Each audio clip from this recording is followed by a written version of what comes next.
Football से प्यार। 24 जून 1987। Argentina के रोजारियो में पैदा हुआ मेसी सिर्फ हाइट में ही नहीं बल्कि अपने 3 भाइयों में सबसे छोटा था। उसके पिता जॉर्ज होरेसियो मेसी उस शहर की कई फैक्ट्रीज में से एक फैक्ट्री में एक स्टील वर्कर के तौर पर मेहनत करके अपना परिवार पाल रहे थे। उसकी मां सीलिया मरिया कुक्सेटिनी घर संभालने की अपनी जिम्मेदारी पूरी करने के बाद लोगों के घरों में काम करके अपने हस्बैंड को सपोर्ट करती थी। उन दोनों के इतनी मेहनत करने की वजह से मेसी और उसकी फैमिली उस बड़े शहर के एक डिसेंट से हिस्से में रहना अफोर्ड कर पा रहे थे।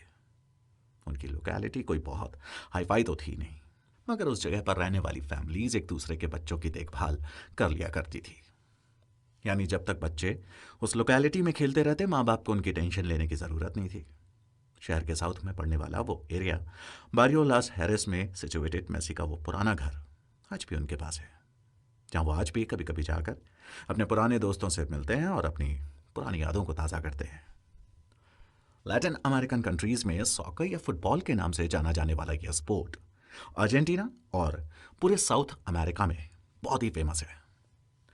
मेसी के बचपन की यादों में सबसे ज़्यादा यादें उसके भाइयों और कजिन्स की है, जिन्हें वो ये गेम खेलते देखकर बड़ा हुआ है। वहाँ आसपास में कोई मैदान या पिच ना होने की वजह से वो ज़्यादातर अपने घर के बाहर गली में ही फुटबॉल खेला करते थे। उन सब बड़े बच्चों के साथ खेलने के लिए मेसी बहुत छोटे थे, इसलिए वो वहीं पास में बैठकर उनका गेम देखते रहते थे। कई बार वो अपने भाइयों से रिक्वेस्ट करते, रोते, जिद करते कि वो भी उन्हें अपने साथ खिलाएं, मगर उनके बड़े भाइयों को डर था कि इतने बड़े लड़कों के साथ खेलते हुए कहीं मेसी को चोट ना लग जाए। जब मेसी छोटे बच्चे थे तो उन्हें हमेशा बस एक ही चीज़ चाहिए होती थी, फुटबॉल। उन्हें याद है कि वो पहला गिफ्ट है जो उन्हें कभी मिला था। इसके बाद से तो हर बार उन्हें बस यही एक गिफ्ट चाहिए होता था, या यूं कहिए कि अब भी चाहिए होता है। सच में इस बात से कोई फर्क नहीं पड़ता कि उनके पास ऑलरेडी कितनी सॉकर बॉल्स हैं। मेसी को हर बार एक नई फुटबॉल चाहिए होती है। क्रिसमस हो, बर्थडे हो या कोई और ओकेजन हो, जब भी गिफ्ट्स लिए दिए जाते हैं, मेसी को अगर कुछ चाहिए होता है तो वो थी फुटबॉल। मजे की बात जानते हैं, मेसी इन फुटबॉल्स को कभी भी खेलने के लिए बाहर नहीं निकालते थे, क्योंकि उनको डर लगता था कि अगर बाहर निकाली तो ये फुटबॉल खराब हो जाएंगी। 5 साल के थे वो जब पहली बार उन्होंने अपना माइंड चेंज किया और वो बाहर निकले अपनी खुद की सॉकर बॉल के साथ। फुटबॉल के मैदान को पिच कहते हैं। मेसी के पास पड़ोस में वर्किंग क्लास लोग ज्यादा रहते थे, जहां ऐसी कोई पिच बड़ी मुश्किल से मिलती थी। मगर हाँ, पिच मिले या ना मिले, फुटबॉल का गेम हर जगह देखने को मिलता था। मोस्टली बच्चे बाहर गलियों में फुटबॉल खेलते हुए दिख जाते थे। गलियों में पक्की सड़कें नहीं थी, सिर्फ कच्ची रोड्स थी।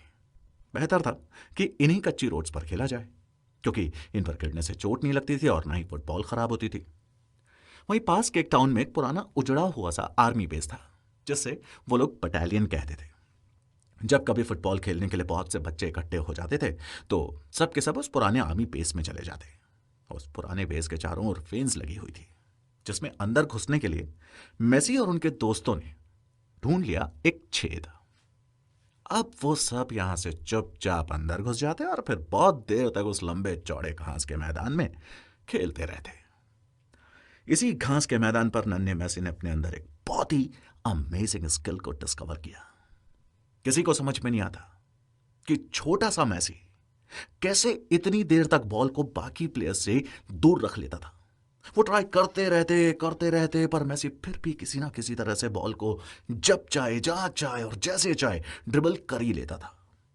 उसके बड़े भाइयों को हमेशा डर लगा रहता कि कहीं अपने इस आउटस्टैंडिंग बॉल हैंडलिंग स्किल्स की वजह से कहीं बाकी लड़के उससे जेलस ना फील करने लग जाए। इसलिए वो हमेशा उसका ध्यान रखते कि कहीं कोई भी उसे हर्ट ना करे, चोट ना पहुंचाए। मगर उन्हें क्या मालूम था, मेसी वहां बहुत ज्यादा देर रुकने वाला थोड़ी ना था। उसे तो उसकी मंजिल बुला रही थी। वहां से उसे बहुत आगे जाना था, जहां अपने इन स्पेशल बॉल हैंडलिंग स्किल्स से उसे सिर्फ अर्जेंटीना ही नहीं बल्कि पूरी दुनिया के फुटबॉल फैंस का दिल जीतना था। अर्जेंटीना जैसी कंट्रीज में फुटबॉल जॉब और स्कूल जितना ही इंपॉर्टेंट होता है। फुटबॉल मतलब जिंदगी। मेसी का घर, आस पड़ोस, मतलब उनकी दुनिया में जो भी लोग थे, सब किसी ना किसी तरह से फुटबॉल से जुड़े हुए थे। जिसका मतलब था कि मेसी क्लैन के हर आदमी को ग्रैंडोली के लिए फुटबॉल खेलना कंपलसरी था। ग्रैंडोली वहां का लोकल क्लब था और ये सॉकर क्लब सिर्फ बच्चों के लिए नहीं था, बड़े भी खेलते थे। मेसी के अंकल तो उसी क्लब में सीनियर टीम से खेलते थे।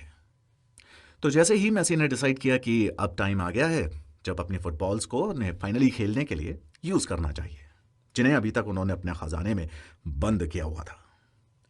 उनकी फैमिली ने भी डिसाइड कर लिया कि अब उन्हें उनकी फर्स्ट क्लब टीम ज्वाइन करवा देनी चाहिए। मेसी अकेले नहीं बल्कि उनकी पूरी फैमिली उस क्लब में इन्वॉल्व थी। सब डिफरेंट डिफरेंट एज लेवल्स के लिए खेलते थे और उनके डैड उस क्लब में कोच हुआ करते थे।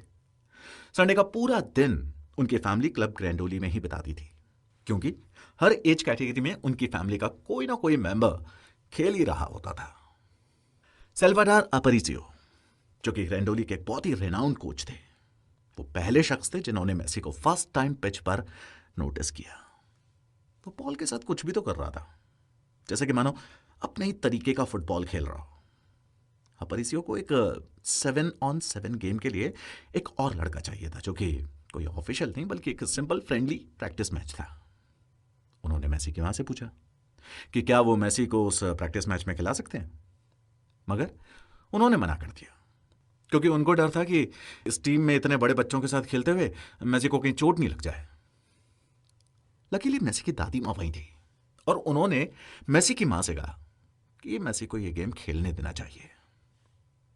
अगर उस दिन उनकी दादी मां नहीं होती तो मेसी इतनी यंग एज में खेलना स्टार्ट नहीं कर पाते।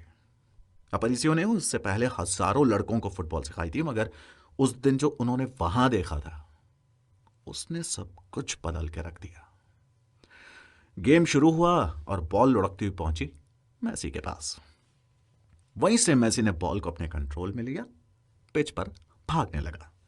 अपने रास्ते में आने वाले हर डिफेंडर को वो ड्रिबल करता हुआ भागता रहा, जैसे देखकर अपरिसियो जोर जोर से चिल्लाने लगे, शूट शूट! लेकिन शूट करने के लिए मेसी बहुत छोटा था। ये और बात है कि उस दिन के बाद वो अपरिसियो की टीम में हमेशा हमेशा के लिए शामिल हो गया। फुटबॉल क्लब में मेसी की एंट्री हो चुकी थी। सिर्फ एंट्री नहीं बल्कि वो वहां के कोच की नजरों में भी अपनी जगह बना चुका था।